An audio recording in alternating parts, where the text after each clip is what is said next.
Hello all, good morning. Actually ఈ video వచ్చేసరికి ఏంటంటే మేము ఇండియా వెళ్ళిపోతున్నాము. నేను పోషక్ అయితే ఇండియా వెళ్తున్నాము. నార్మల్గా టైం అయితే ఇప్పుడు 6:30 అయింది. సూర్యకి ఆఫ్ ఉండి నాకు ఏమే వర్క్ లేకుండా పోషక్కి హాలిడే అయితే 8 వరకు కూడా పడుకునే వాళ్ళము. బట్ ఈరోజు ఎందుకు అసలు నిద్ర రాలే. నేను 5:30కే లేచిపోయాను. సరే ఓకే, ఈ పనులు ఉన్నాయి కదా, ఇవన్నీ కూడా చేద్దాము. ఇంకా కొంచెం ప్యాకింగ్ కూడా ఉండిపోయింది, ఎందుకంటే నేను నైటే వెళ్ళి కొన్ని ఐటమ్స్ అయితే తీసుకొచ్చాము. ఇక్కడ కొంచెం స్పెషల్ డేట్స్ ఇట్లా కదా, అలా అవి కొన్ని తీసుకున్నాము. ఇంకా ఇప్పుడు హాలిడేస్ ఏంటి అంటే బేసిక్గా ఖతార్, ఇట్ సైడ్ కంట్రీస్ అన్ని కూడా ఇట్లా అరబ్ కంట్రీస్ లైక్ నాకు తెలిసి హెవీ టెంపరేచర్ ఇట్లా ఎక్కువ హాట్గా ఉండే కంట్రీస్ అన్ని కూడా జూలై ఆగస్ట్ అయితే సమ్మర్ హాలిడేస్ ఉంటాయి. ఎందుకంటే చాలా టెంపరేచర్, ఈవెన్ హ్యూమిడిటీ కూడా మనం బయటకు వెళ్తే చాలా డ్రై అయిపోతుంది, థ్రోట్ అంతా కూడా డ్రై అయిపోయి. సో అందుకు జూలై ఆగస్ట్ అయితే హాలిడేస్ ఉంటుంది. ఈవెన్ సెప్టెంబర్లో కూడా హీట్ అయితే ఉంటుంది, బట్ ఓకే హాలిడేస్ మట్టుకు 2 months. సో ఇక్కడ అందరూ కూడా వెళ్ళిపోతారు. ఓన్లీ వర్క్ చేసేవాళ్ళు, ఇప్పుడు హస్బెండ్ మోస్ట్లీ ఇక్కడ హస్బెండ్ వర్క్ చేస్తారు కదా, సో వాళ్ళు మాత్రం ఉండిపోయి లీవ్స్ అడ్జస్ట్ చేసుకుని వస్తారు. రిమైనింగ్ ఫ్యామిలీ అంతా కూడా వెళ్ళిపోతారు. మోస్ట్లీ చాలా మంది వెళ్ళిపోయారు, ఈవెన్ మేమే లేట్ అయ్యాము ఈసారి వెళ్ళడం అయితే. దట్టు ఇదే మా ఫస్ట్ సమ్మర్ కదా, చాలా దారుణంగా ఉంది హ్యూమిడిటీ ఇవన్నీ అయితే. నేను అసలు ఉండలేకపోతున్నాము, బయటకు వెళ్తే ఉండలేకపోతున్నాము. సో అందరూ కూడా యాజ్ సూన్ యాజ్ పాసిబుల్ వెళ్ళిపోవడానికి ట్రై చేస్తారు. దట్ 2 months ఇండియాలో స్పెండ్ చేస్తే వాళ్ళ గ్రాండ్ పేరెంట్స్తో అట్లా వాళ్ళకి టైం స్పెండ్ చేసినట్టు ఉంటుంది కదా, పేరెంట్స్తో కూడా కిడ్స్కి అన్నట్టు. అందుకని చెప్పి అందరూ వెళ్తారు, మేము కూడా వెళ్ళిపోతున్నాం ఇప్పుడైతే. బట్ కొంచెం ఏమి అంటే సూర్య ఒక్కలే ఉండిపోతారు, తను కొంచెం ఇబ్బంది పడతారు. 12 hours డ్యూటీ కదా, ఇక్కడ అందరికీ కూడా 12 hours డ్యూటీనే ఉంటుంది. తను వర్క్ చేసి వచ్చి మళ్ళీ ఫుడ్ ప్రిపేర్ చేసుకొని మళ్ళీ మార్నింగ్ లెగ్స్ వెళ్ళాలి టిఫిన్ వేసుకొని అంటే. బట్ ఇంకా తప్పదు, అందరికీ కామన్ థింగ్ అది, ఇప్పుడు ఉన్న వాళ్ళందరూ కూడా ఖచ్చితంగా చేయాల్సిందే ఆ పని. బై ద వే ఈ వీడియోలో అయితే నేను హోల్ డే చూపిస్తాను, ఈవినింగ్ వరకు ప్యాకింగ్ ఇంకా ఎయిర్పోర్ట్కి వెళ్ళేంత వరకు. మిస్ కాకుండా లాస్ట్ అయితే చూసేయండి.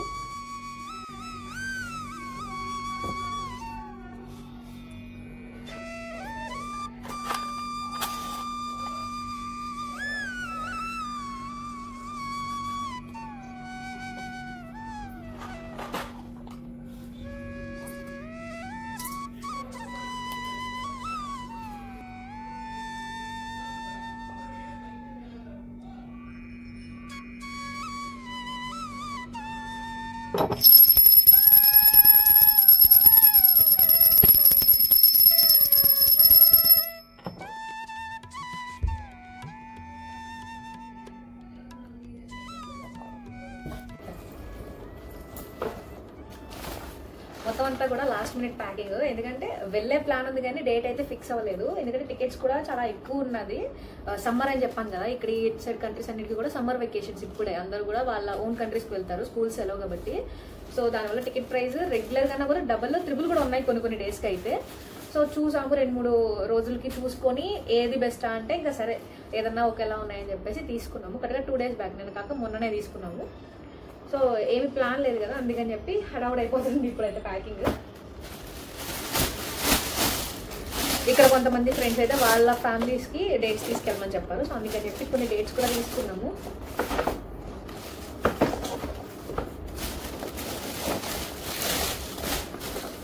ఇది ఇలా ఇటు నుంచి వెళ్ళేటప్పుడు ఏంటంటే మనకి వెయిట్ ఎక్కువే ఉంటుంది, ఎందుకంటే పోషక్కి నాకు కదా 30 60 kgs చెక్-ఇన్ వచ్చింది, ఇంకా 14 kgs క్యాబిన్ వచ్చింది. బట్ ఏంటంటే ఇది కూడా హెవీ వెయిట్ కాకూడదు, అందుకని చెప్పి అన్నింటిలో కొంచెం సర్దుతున్నాము.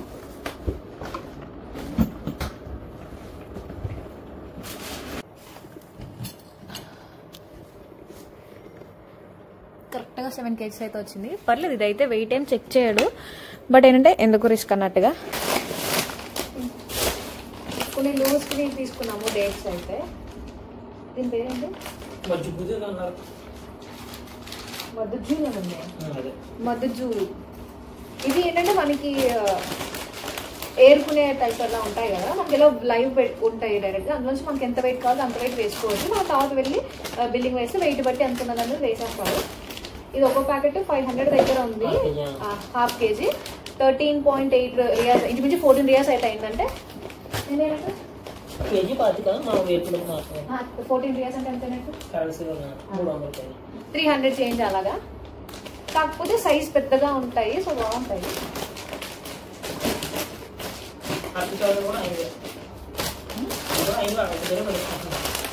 ఇవైతే కోకోనట్ చాక్లెట్స్, రెఫల్ కింద లోపల మనకి ఫెరెరో రోచర్ ఎట్లా ఉంటుంది చాక్లెట్, అలా ఇది కోకోనట్ తో వైట్ క్రీమ్ ఉండి లోపల ఆల్మండ్ అయితే ఉంటుంది. ఇదైతే చాలా బాగుంటుంది టేస్ట్.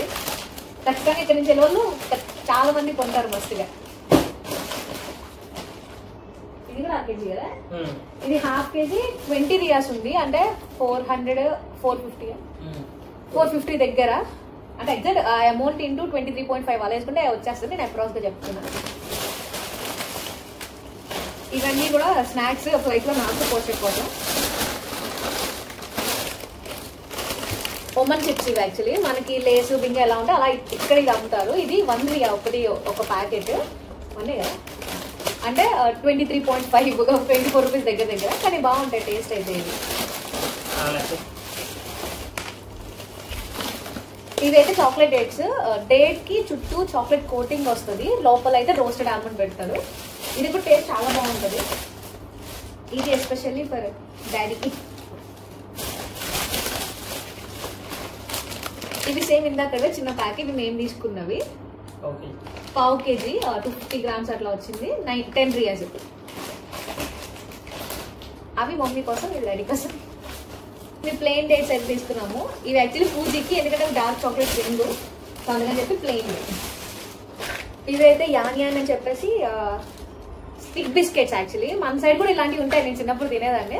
స్టిక్ బిస్కెట్ స్టిక్ లా ఉండి సైడ్ కొంచెం చాక్లెట్ ఇస్తాడు, 2 పార్టిషన్స్ వచ్చి ఆ చాక్లెట్ డిప్ చేసుకుని తినేలాగా. ఇవి కొంతమంది తీసుకురమ్మని చెప్పి పర్టికులర్ గా చెప్పారు, అందుకని చెప్పి తీసుకొస్తున్నా.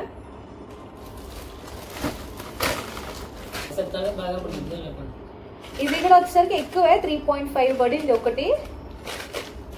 100కి దగ్గరలో, మరి 100 అవ్వదు కానీ దగ్గరలో 80 అలా అవుతుంది.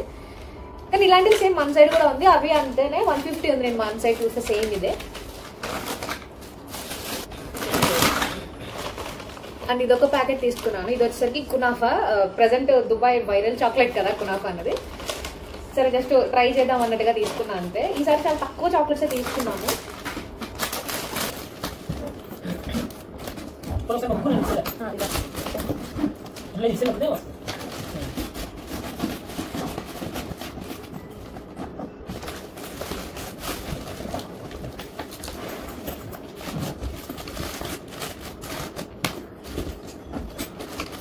ఇలా నిలబడతామా?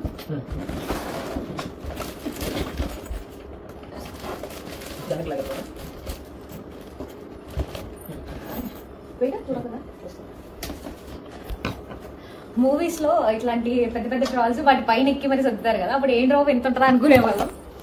బట్ ఇప్పుడు తెలుస్తుంది ఎంత కష్టమైన పని అన్నది. వెయిట్ తగ్గట్టుగా దాన్ని సెట్ చేయాలంటే కొంచెం ఎఫర్ట్స్ పెట్టాల్సిందే.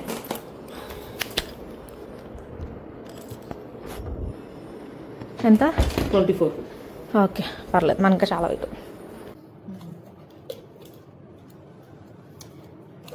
వెళ్ళిపోతాం కదా, 20 days మిస్ అవుతామంట. సో ప్యాంపరింగ్ చేయించుకుంటున్నాను వెళ్ళేలోగా. యాక్చువల్లీ జస్ట్ స్క్రబ్ నేను లోకల్గానే తీసుకున్నా, కానీ మంచిగా పనిచేస్తుంది. ఒక అప్లై చేసి కొంచెం స్క్రబ్ చేసుకున్న తర్వాత 5 minutes కొంచెం డ్రై అయిన తర్వాత వాష్ చేసుకుంటే చాలా బాగుంటుంది ఫేస్ అయితే. తిన కూడా ఏంటంటే ఇండియాలో ఉన్నసేపు ఎప్పుడు ఇట్లాంటివి పెద్ద పట్టించుకునేవాడు కాదు, బట్ ఇక్కడ టెంపరేచర్ ఎక్కువ ఉంటుంది కదా, సో ఈజీగా ట్యాన్ అయిపోతున్నారు ఎక్కువ. సో అప్పుడప్పుడు ఫీల్ అవ్వకుండా. ఇంక ఇక్కడ వచ్చేసరికి ప్యాంట్రీ చెక్ చేస్తున్నాను, ఎందుకంటే 1 month ఉన్నాను కదా. సో సూర్యకి ఏముంటాయా తినడానికి అన్నది, నెక్స్ట్ ఇండియా నుంచి వచ్చేటప్పుడు నేనేం తెచ్చుకోవాలన్నవి కూడా లిస్ట్ రాసుకుంటున్నాను మర్చిపోకుండా. అండ్ ఇది వచ్చేసరికి ఈ వెకేషన్కి లాస్ట్ లంచ్ అన్నట్టు ఖతార్లో తింటున్నది. నేను మటన్ బిర్యానీ చేసుకున్నాను, ఎప్పుడూ చేయనట్టు మొగలాయ్ స్టైల్లో చేశాను. అసలు మటన్కి మొగలాయ్ ఉంటుందో లేదో కూడా నాకు తెలియదు, బట్ ఒక ఎగ్ అయితే వేసేసాను, సూపర్ టేస్ట్ అయితే వచ్చింది. సో దాంట్లో రైతా మిక్స్ చేసుకొని, కర్రీ ఏం అవసరం లేదు, సింపుల్గా విత్ రైతా ఆనియన్స్తో అయితే ఎంజాయ్ చేసాము. ఇంకా మా ఫ్లైట్ వచ్చేసరికి ఈవినింగ్ 7కి అట్లా. సో మేము ఎర్లీగా స్టార్ట్ అవ్వాలి, 2 hours ముందే ఉండాలి కదా. సో ఇక్కడైతే రెడీ అయిపోతున్నాము. ఆఫ్టర్నూన్ ఇప్పుడు 3 అయ్యింది మేము స్టార్ట్ అయ్యే టైంకి. ఆ చేతిలో అది ఎంత ఉంది చూడడానికి గ్లాసు.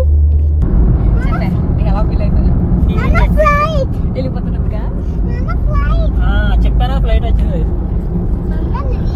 మా దాని కాదు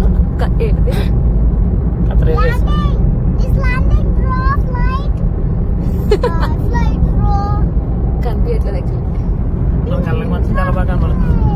ఇప్పుడు కనబడుతుంది చూడు.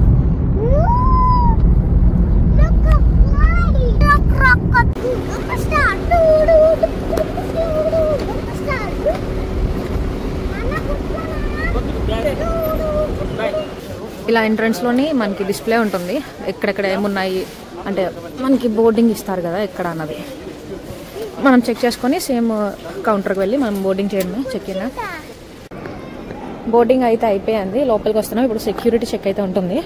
దీని తర్వాత దోహా స్పెషల్ అయిన పెద్ద టెడ్డీ బేర్ అయితే ఉంటుంది, చూద్దాం.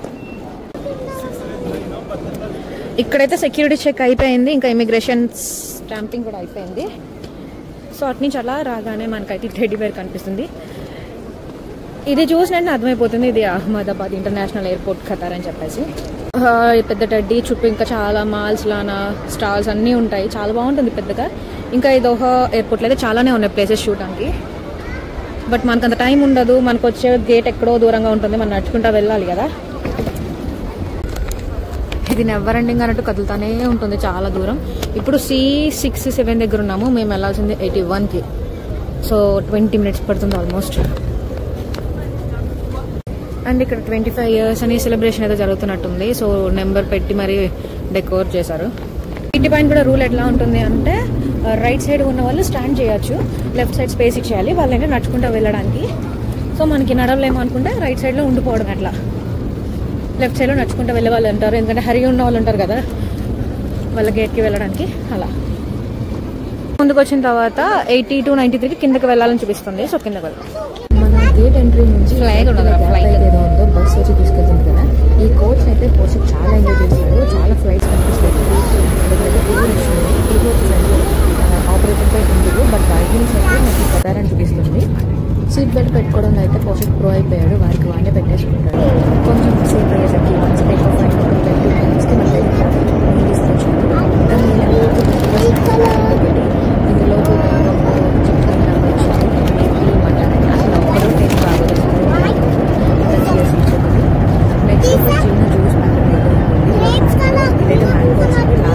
లీచి చాలా బాగుంది. ఇంకొక శాండ్విచ్. అలా 4 hours అయిన తర్వాత మన ఇండియాకి అయితే ల్యాండ్ అయిపోయాము హైదరాబాద్లో. ఫ్లైట్ దిగ్గానే చేసే ఫస్ట్ స్టెప్ వచ్చేసరికి స్టాంపింగ్, మనం ఇండియాకి వచ్చినట్టుగా వేసేది. తర్వాత అటు నుంచి అయితే కస్టమ్ సైడ్కి వెళ్తాము. మనం ఏదన్నా ఎలక్ట్రానిక్ డివైజులు కానీ గోల్డ్ కానీ ఇలా ఏదైనా తెచ్చుకుంటే వాళ్ళైతే చెక్ చేస్తారు. అక్కడ నుంచి కిందకు వచ్చిన తర్వాత లగేజ్ కలెక్ట్ చేసుకోవాలి, ఇట్లాగా బెల్ట్ మీద వస్తుంది. ఇది అయితే చాలా boring process. At a time కానీ 2-3 ఫ్లైట్స్ వస్తే ఇంకా డిలే అయిపోతుంది. పోషకైతే మన బ్యాగ్ అని చెప్పి చాలా లగేజ్ అంతా తీసేసుకున్నాము. మనకి లగేజ్ నుంచి బయటకు వస్తే ఇట్లా ఉంటుంది, ఒక వాటర్ ఫాల్ న్యాచురల్ క్రియేట్ చేశారు. పోషక్ కమ్ వెళ్దాం, నో రా. ఇది అంతా కూడా ఇట్లా వెళ్తే డ్యూటీ ఫ్రీ. మనకి సేమ్ డ్యూటీ ఫ్రీ అంటే తెలిసిందే కదా, చాక్లెట్స్ ఉంటాయి, చాలా ఉంటాయి, ఆల్కహాల్ ఉంటుంది, డిఫరెంట్ అన్నీ ఉంటాయి. ఏది కొను యోయ్ వీ డోంట్ హ్యావ్ మనీ. బేసిక్గా మనం ఎగ్జిట్ అయితే ఇట్లా కింద సెక్షన్ కనిపిస్తుంది కదా, అక్కడికి వస్తాము. అటు నుంచి అలా బయటకు వెళ్ళిపోవచ్చు. బట్ మనకి కనెక్టింగ్ ఉంది కదా, సో మళ్ళీ డిపార్చర్స్కి రావాలి. ఎగ్జిట్ అయ్యి లిఫ్ట్ నుండి 3rd floor వెళ్తే పైకి వస్తాము. ఇక్కడ మళ్ళీ గేట్స్ చెప్తారు 8, 9 అట్లా, మోస్ట్లీ 8, 9 ఉంటుంది డొమెస్టిక్కి. అక్కడికి వెళ్ళడమే. ఇక్కడ కూడా మళ్ళీ డొమెస్టిక్కి సెక్యూరిటీ చెక్ ఉంటుంది. తర్వాత ఇట్లా బోర్డు ఉండి మనకి డిస్ప్లే వస్తుంది, అందులో మన ఫ్లైట్ డీటెయిల్స్ చెక్ చేసుకోవడమే. నా నెక్స్ట్ ఫ్లైట్ వచ్చేసరికి హైదరాబాద్ టు రాజమండ్రి ఉంది డొమెస్టిక్. అది చెక్ ఇన్ అయిపోయిన తర్వాత ఇక్కడైతే మనము లాంజ్ ఉంటుంది, దాన్ని యూజ్ చేసుకోవచ్చు. బట్ కొన్ని స్పెసిఫిక్ కార్డ్స్ ఉంటాయి, వాటితో మనం 25 rupeesకి మనం అయితే లాంజ్ అలో చేస్తారు. దాని అడ్వాంటేజ్ ఏంటంటే ఫుడ్ కన్నా కూడా మంచిగా రెస్ట్ తీసుకోవచ్చు. మనకి బయట గేట్ దగ్గర ఉండే సీట్స్ కన్నా ఇవి చాలా కంఫర్ట్ ఉంటాయి. సో 1.5 hours అట్లా నేను అందులో స్పెండ్ చేసి బయటకి అయితే వచ్చేసాము. ఇక్కడ నుంచి చిన్న ఫ్లైటే ఉంది, ఇది జస్ట్ 45 minutesలో అయితే నన్ను తీసుకెళ్లిపోయింది. యాక్చువల్లీ వాళ్ళు చెప్పడం 1 hour 15 minutes చెప్పారు, బట్ టూ ఫాస్ట్ తీసుకెళ్లి మనల్ని అయితే రాజమండ్రిలో దింపేసింది. ఈ బయట చూస్తేనే తెలుస్తుంది మనం ఎక్కడికి వచ్చామన్నది. మన గోదావరికి అయితే వచ్చేసాను. నైట్ ఫ్లైట్స్లో ఏంటి అంటే పైనుంచి చిన్నగా లైటింగ్ తప్ప పెద్ద ఏమీ కనిపించదు. బట్ డే ఫ్లైట్ అయితే చాలా బాగుంటుంది, వ్యూ కూడా సూపర్ కనిపిస్తుంది. సో పోషక్ అయితే ఖచ్చితంగా విండో సీట్ అడుగుతాడు, దానికోసం అని చెప్పి 2 times మేము విండో సీట్ పర్టికులర్గా చూస్ చేసుకున్నాము. ఇప్పుడు దానికి వర్త్ అనిపించింది. దోహా టు వచ్చేటప్పుడు అయితే విండో సీట్ వల్ల యూజ్ లేదు అసలు. ఇక్కడ మాత్రం చాలా మంచి వ్యూ కనిపిస్తుంది చూడడానికి. అండ్ ఫైనల్లీ ఇండియా అయితే వచ్చేసాము. I hope you like this video. ఇంతవరకు చూసారు కాబట్టి. And thanks for watching. And please do like, share and subscribe. And follow for more in your videos.